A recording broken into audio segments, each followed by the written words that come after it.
نقول بان المجلس صعيب كان، لان التكوين ديالو هنا نجيو لباكستان، غادي نجيو لغايانا، غادي نجيو للصومال، كل دوله عندها خلفيه، عندها مشاكلها، عندها لي فينيرابيليتي، نقاط الضعف ديالها، يعني ماشي سهل.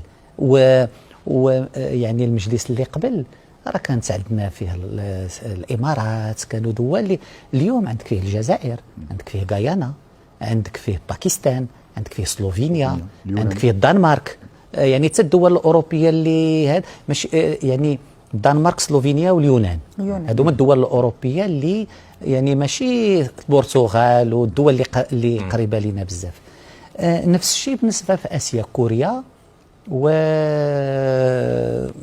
كوريا وباكستان في اسيا، غايانا وبنما في امريكا اللاتينيه.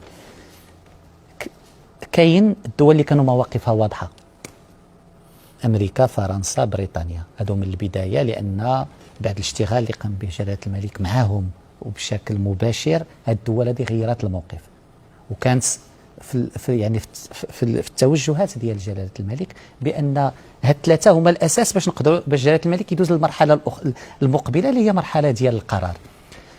سيراليون دوله حليفه، هادشي اللي كاين. بنما دوله يلاه سحبت الاعتراف هذه سنه، يعني باقا هشه، يعني فينا وفين 11 باش فينا وفين 11 داكشي بديتي لي 11 كانت نمشيو لثلاثه. تما بدا متابعه يوميه جلاله الملك، ولكن واحد اللحظه وصلنا ستة اللي يمكن بالطرق اللي ستة خصنا تسعود، تدخل مباشر، تفاعل مباشر جلاله الملك مع قاده باش نوصلوا لتسعود، ومن وصلنا لتسعود سالت 10 و11.